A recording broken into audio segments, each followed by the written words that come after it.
Hello and welcome to the Query channel. I am Jason, your host, and I want to do an update about Bertie and Beryl, my dogs.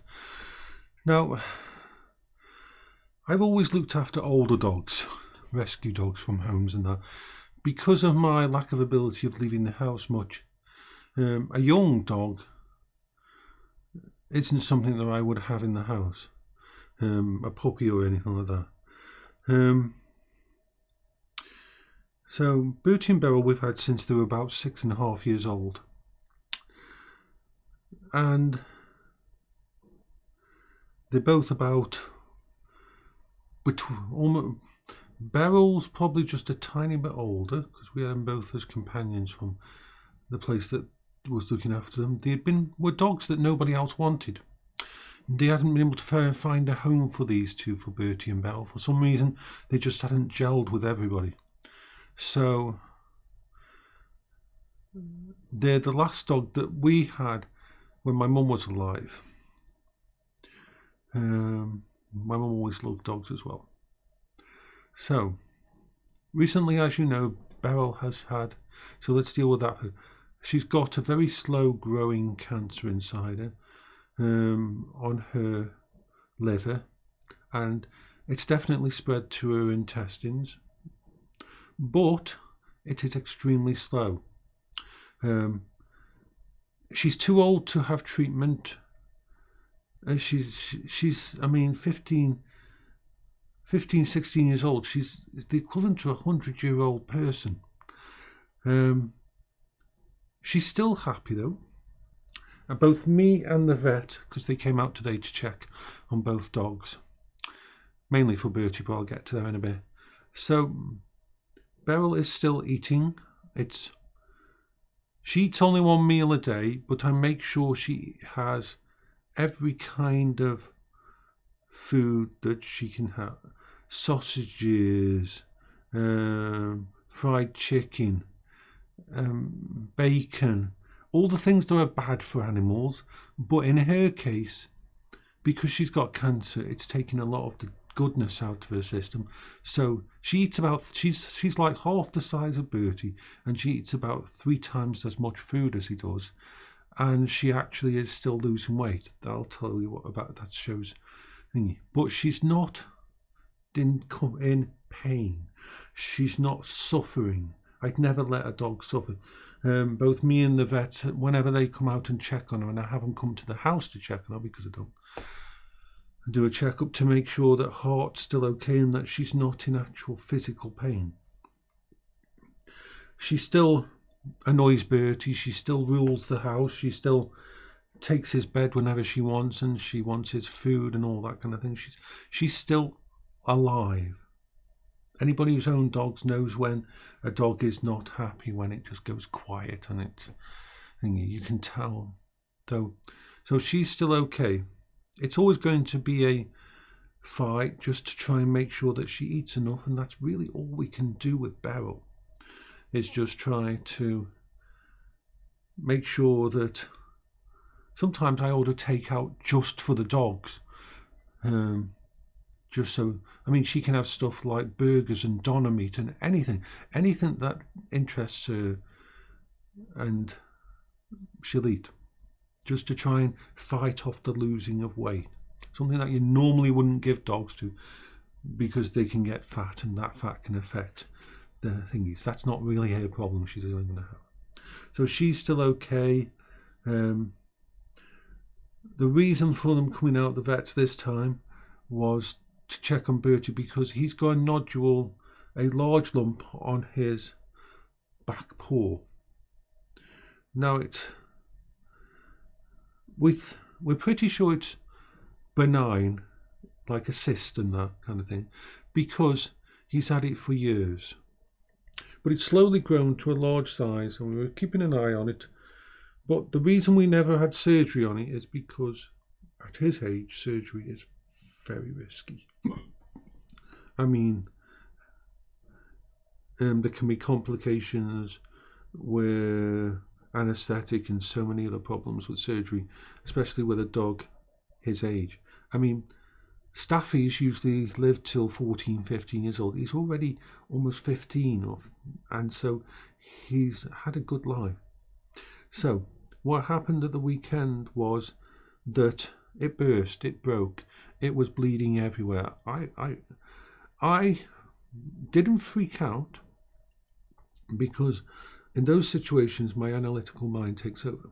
So I got some cotton and I tied the base down on it. I checked with our vets, and once the blood stopped, he got blood everywhere. There was blood all over the floor in the kitchen, and it was not fun. But when it was, I tied it down. At first it looked like it might deflate completely, but then the flesh inside that was left, what makes up the thing, it actually grew a bit because it was bruised and damaged by it being broken. So I've been keeping an eye on that all week, and we had the vets come out to look at it. Now the choices were, of course, operation. Now the problem is, with an operation on a dog 15 years old, it's very, very risky. And so they're going to, so the way we've decided to do it is steroids to try to reduce the inflammation in it. Which is, steroids are risky to an old dog, but not as risky as surgery. You have to just make sure that they have enough water to drink, which my dogs have got bowls of water in every room of the house. Make sure they can drink enough and that, so that they don't have problems with that. And so he's going to be on a course of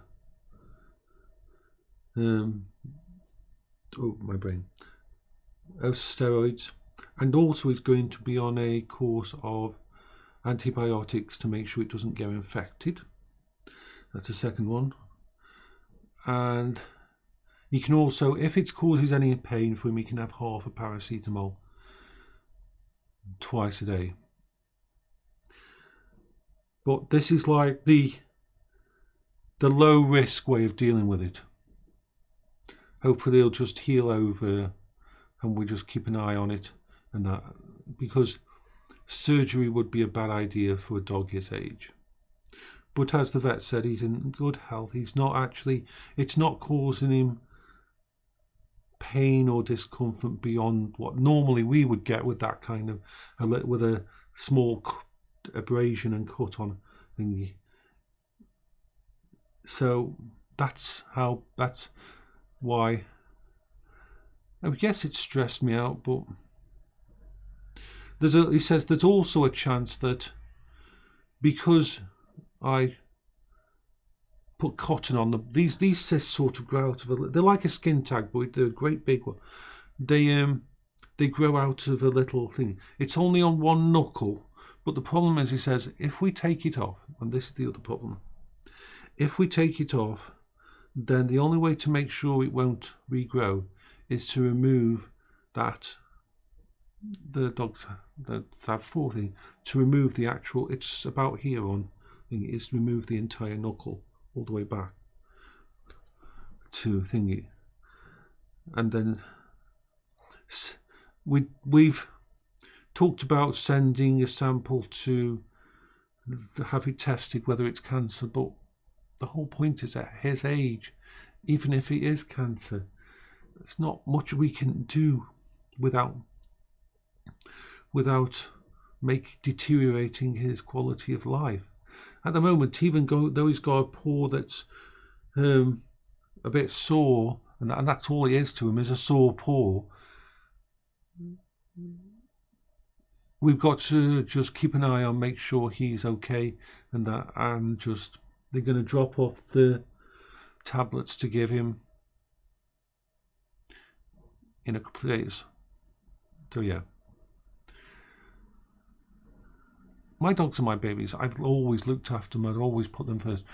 People think that because I don't take them for a walk, that I'm not looking after them. But the thing is, as people have known, and a few that, when my house is completely open to my dogs, they can go out anytime they want to go out. They can go out anytime they want to stay in. Anytime they want to run up and downstairs. They used to play with each other because when you've got two dogs, they exercise each other, and because they're both old, they don't need to be going out, and there's a chance they could catch something outside as well.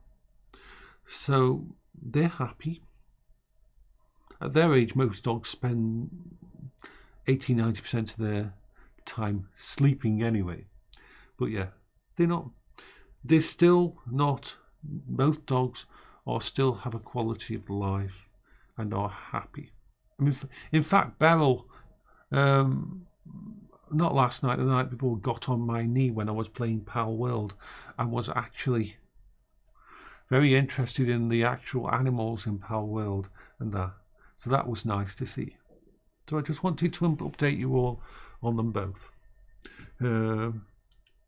If anybody wants to buy takeout for my dogs, that's the main thing to donate. I mean, when people do donate to the channel, usually it's either I buy audio books for myself, or I will order takeout for the dogs.